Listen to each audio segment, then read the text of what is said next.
got one thing right, it was you and me. Hello everyone, my name is Nayeema and welcome back to my channel, or two if you are new. And today we are doing a recommendation video. My last recommendation video was dark romances to read during spooky season, and I thought I would switch it up a bit and talk about one of my favorite things ever in romance books, and that is when the guy falls first. I love romance books where the guy falls first. There's just something, I'm a hopeless romantic, and that is like just what I live for whenever I read books like this. Just like little moments where it's very noticeable that the guy has fallen first. And lots of times the girls are like, what? They're kind of blind. Even in day-to-day life, like when I'm out with friends or whatever, and I'm like, oh my gosh, that guy, like he's looking at you. And they're like, what? Like the girl never ever recognizes that the guy is really into them. And they're like, no, he just likes me as a friend. I'm like, no girl, no, he's into you. And so I don't know, that's my favorite thing to read about. I love reading about a guy being soft and falling for the girl first before that idea has ever even been presented in her head. I have some recommendations for that today, and yeah, without further ado, let's get right into this video. So the very first book that I'm going to talk about has been one that's been very popular on every single book platform: Book Talk, BookTube, Book Twitter. I've seen a lot on Book Twitter, and of course Bookstagram, and with good reason. This is a very good book. It broke me out of my reading slump. It made me just so warm and fuzzy and happy, and that is The Love Hypothesis by Ali Hazelwood. Yes, I know everybody and their mother has been talking about this book, but I just thought I'd drop this in just in case you guys have not read it. So this book is about Olive, and Olive is a PhD student working to get her doctorate. She loves what she does. She's really involved in her community and at work. She loves what she does. She's like a scientist or something of the sort. I don't know. She has a really close group of friends in her program with her, and she tends to date sometimes. Sometimes she doesn't. It doesn't really work out for her a lot, so she's just going with the flow with things and doing just what she wants to do. Basically, she's really free.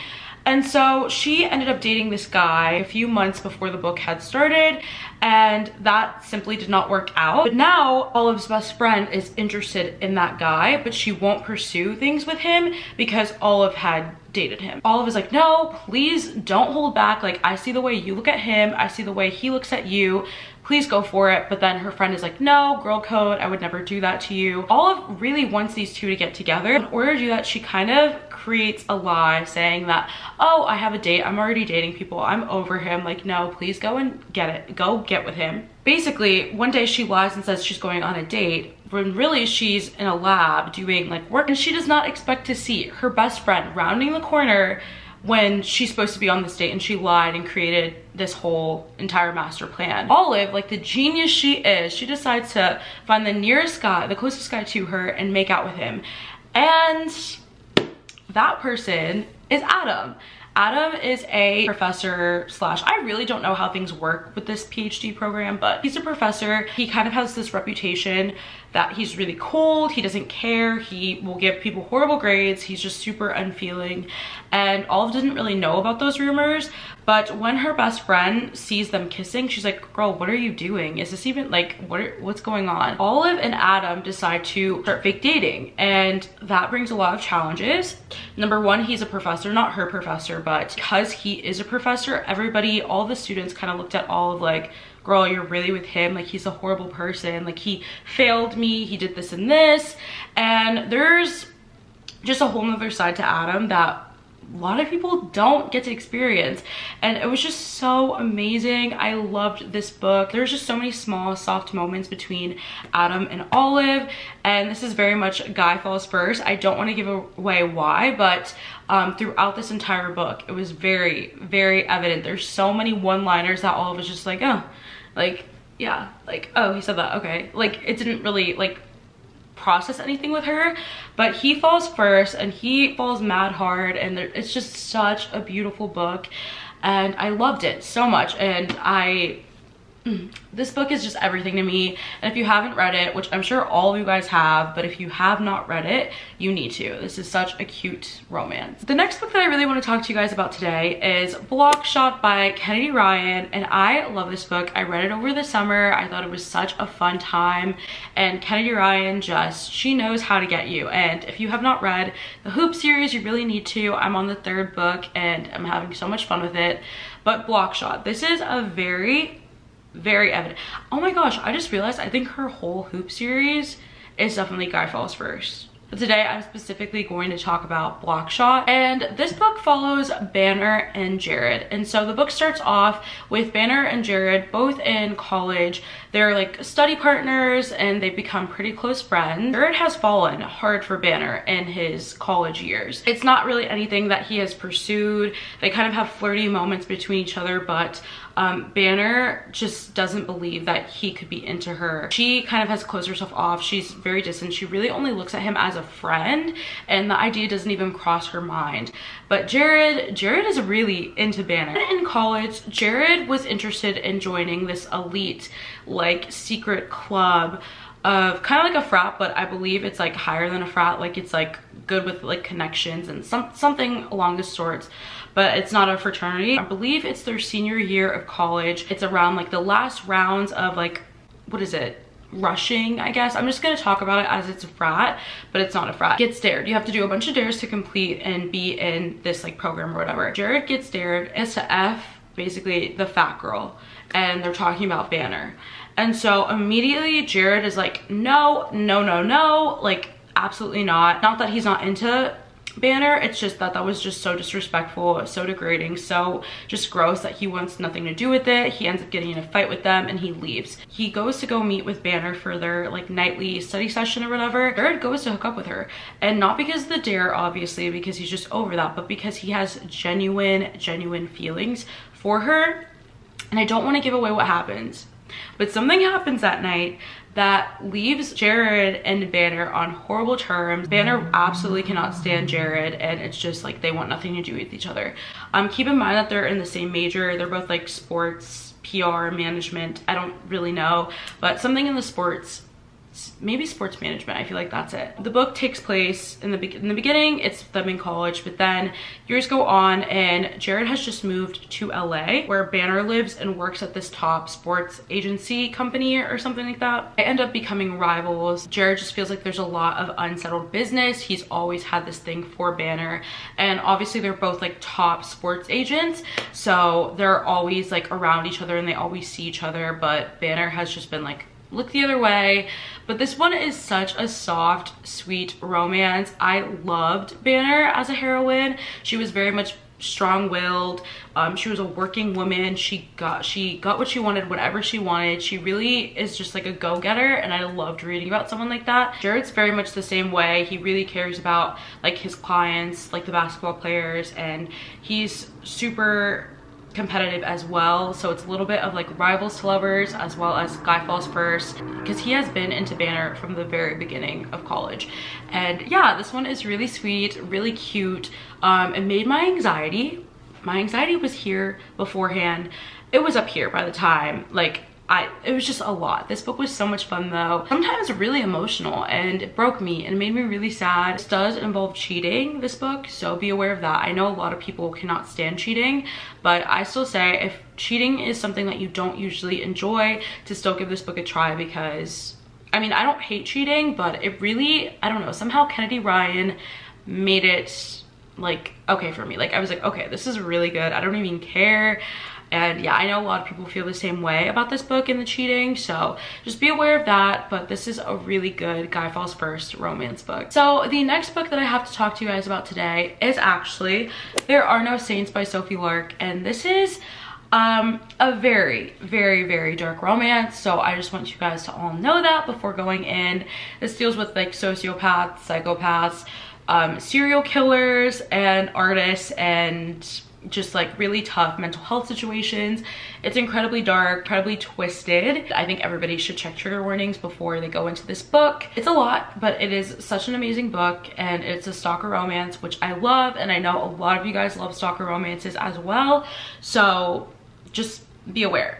And obviously whenever I feel like there's a stalker romance, the guy, if the guy's a stalker, he is falling for her. This book is very evident of that. I don't think his feelings are really like pronounced for her, but it's very clear that he showed interest in her first. He obviously like stalked her, just wanted her in his life. I'm not sure if like love or like falling would be appropriate for like a sociopath, but yeah, he doesn't feel anything. He knows that he wants her in his life. It's hard to explain with like these really dark ones if the guy's technically falling first, or does he just really want her badly, you know? And that's kind of the case here. It's definitely like a blurry line, but it's so much fun.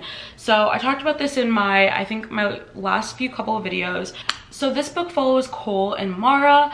Cole is a very popular artist in the San Francisco area, incredibly rich. Everybody knows who he is. He's on billboards, he's in tons of like art exhibit thingies. He's just really well known and very popular. And then on the opposite ends of the spectrum, you have Mara, and Mara is a struggling artist. She has 3 jobs. She's incredibly talented, but she's incredibly poor as well. And so she has to work her butt off just to be able to do the things that she loves, such as art, and she's an amazing artist. So basically in San Francisco, there are these like art exhibits where people come and look at the art, whatever, la la la. Cole is almost always there, but so is his rival 𝓼𝓸𝓬𝓬. And 𝓼𝓸𝓬𝓬 is like Cole, basically very rich, well known in the area. They are very much rivals. Everybody puts them against each other. In every sense of the word, they are rivals. They're both serial killers. They're both psychopaths. They're both, I don't know if they're psychopaths or sociopaths, but they are not completely sane. Basically, these two have like this competition between each other. 𝓼𝓸𝓬𝓬 is much more sinister with his killings. He always kills women. He just is very like, goes on killing sprees willy-nilly. He doesn't have a careful thought out plan, unlike Cole, who has a plan. That really just like bugs 𝓼𝓸𝓬𝓬, and Cole just kind of like makes fun of him almost by saying like, oh, you have no control. And 𝓼𝓸𝓬𝓬 kind of goes on this mission to make him lose control. So at one of the art gallery thingies, Cole notices Mara, who's there with some of her roommates, and 𝓼𝓸𝓬𝓬𝓬 notices Cole noticing Mara, and he's like, ooh, like, I know you're into her and I'm gonna make you lose control. And so one day 𝓼𝓸𝓬𝓬𝓬 like kidnaps Mara off the street and leaves her tied up. It was completely awful and so hard to read about, but it was a fun time, I will admit. And so he kidnaps her, leaves her tied up in the middle of the woods where Cole always is, and he leaves her there basically to die, or to let Cole finish her off and just like lose control. I don't want to give things away, but it was really hard to read about, and I hated Cole in the beginning like so much. Anyways, things progress. Mara ends up alive, like obviously she doesn't die, and I don't want to give away how she ends up at that point, but she's alive and well, and Cole is confused. Cole is like, what the heck, how is she alive right now? From that moment on, he becomes super obsessed with Mara, infatuated by her. He stalks her outside of her house. He like rents the house next door to her and just like stalks her and watches her and goes to her job, just like is implementing himself into her life a lot, and he just wants her to be around him like all the time. So to say that he like is falling first is a little bit hard to do because he's not really sane, but he gets like obsessed with her first and wants her, and like all these ways that she doesn't even know really that he's present. And it's amazing. It's a stalker romance, and she also becomes his like protege, and yeah, it's just so good. Incredibly dark though. I love romance books like this, and if you don't, I would recommend like staying away from this. It is a lot and it's hard to read about, but it is amazing, and I just love an obsessive stalker hero who just will do anything to be in the heroine's life. So this is a really good guy falls first romance book. The next book that I'm going to talk to you guys about today is one that I've talked about a lot on my channel. It's another one that has gotten tons of hype, but I think it's well worth it, and if you haven't read it, you need to do so immediately. And that is It Happened One Summer by Tessa Bailey. This is an amazing Schitt's Creek inspired romance between Piper and Brendan.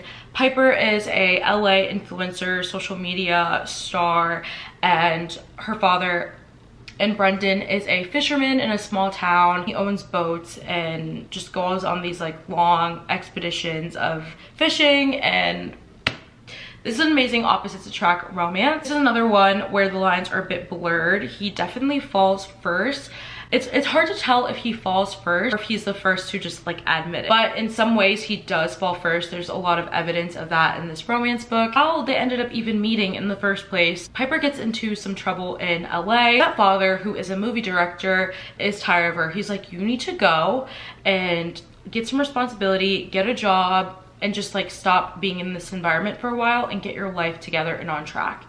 And so he sends her away to the small town called Westport, where her father, who passed away, used to live and reside. And she actually used to live there when she was younger as well, but she doesn't really remember anything about it. Obviously that feels like light years ago because now she's in the limelight and she's super popular. Everybody in her life has always called her ditzy and like dumb, and she only cares about what everyone else cares about, which is followers and money and just being on top. And so she absolutely hates that impression that she gives off, and she's like, but it's kind of true though. Like, she does love being in the limelight and she does love the attention, and she's really upset that she has to go to Westport for a few months and get her life together because she doesn't want to miss out on the parties and her life in LA, but she ultimately has to do it, and she does. So she goes to this small town called Westport and she meets Brendan. These two do not get off on the right foot right away. Brendan sees her and he's like, oh, who's this like LA ditzy girl who just walked into my town? And Piper can obviously feel those vibes coming off of Brendan, that he's judging her and doesn't like her. And so she in return doesn't really like him until they end up making up. They become friends. He helps her out with tons of problems that she's having in Westport. Starts to feel like attraction towards her. She's obviously really beautiful, and she starts to feel attraction for him as well, but she's like, I'm only going to be here for a few months. Like, I don't want anything serious. When they do get together, it's so amazing because she's just always trying to like block it out, and he's like, no, don't do that. Like, you know what this is. Like, you want me, I want you, I like you. And it's just amazing, and it's a very powerful romance in my opinion, just because they never tried to change each other. They're just completely different, but that was never a factor. He never tried to change her, she never tried to change him, and it was just really wholesome and really sweet. Also, the smut, it was off the chain, like crazy. I loved it so much. And Brendan was definitely like a softie, like this kind of like a softie only towards Piper, I'd say. Obviously he cares about his community and he cares about this town and he considers everyone as family, but truly he just kind of had this like grumpiness about him. He was like a gruff fisherman, really only showed like his soft sides towards Piper, and it was great. It was amazing. I loved it. And he definitely fell first for her, or at least he was brave enough to admit his feelings for her first, but I definitely think that he fell for her before she fell for him. And it was great when they finally got together. It was so much fun and such a good read. That was the shortest that I've ever explained It Happened One Summer, because usually I go into the whole backstory about how they met, how I just go into complete detail. I kind of gave the short version of this because I feel like I've talked about it so much, but it's so amazing and a perfect guy falls first romance book if you haven't read it already. And the last book that I'm going to talk to you guys about today is Shallow River by H.G. Carlton. And everybody really talks about and loves Haunting Adeline by H.G. Carlton, but I read Shallow River shortly after and I loved this one. It doesn't get as much hype as Haunting Adeline and Satan's Affair, but I think it is so amazing. This is another book, romance book, where it is incredibly dark and super hard to read about and hard to stomach, so just be aware of that and definitely look into the trigger warnings before going into this book. And this book is this girl named River, and in the beginning of River's college career, she meets this man and she completely falls in love with him. He falls for her really hardly, and they just, everything is perfect. He loves her, he treats her well, she loves him, she treats him well, and it's just this amazing relationship that she feels like she is going to be in forever. And that is simply not the case. Ryan is her dream man. But Ryan, when a few years go past by in this relationship, Ryan becomes incredibly abusive and toxic and just horrible to her. She has not always had the easiest life. She grew up in a really tough area with a drug addict as a mother and just like a horrible cycle of abuse in her house. She always knew that she wanted to get out of Shallow Hill. She's old enough to do so. She leaves. She dips. She's just excited to experience life outside of that. And so when she finds this dream man, Ryan, she's just so over the moon excited. He's really wealthy and just like completely different from what she's always known. And so things are perfect in the beginning until they're not. And he is awful to her. It was so hard to read about the abuse. And the abuse was so much of this story that I was really worried about what the romance was actually going to be in this book. When Ryan brings River over to his parents' house and introduces them to her, Mako is there. River's like, who is this? I've never heard you talk about having a brother. Like, who is this? Mako and Ryan do not have a good relationship at all. They never have. It was a horrible relationship and they just didn't enjoy each other. They always stayed away from each other. Mako always knew how depraved Ryan could be and he was like, absolutely not. I want nothing to do with you. And right away, she instantly does not like Mako because Ryan does not like Mako.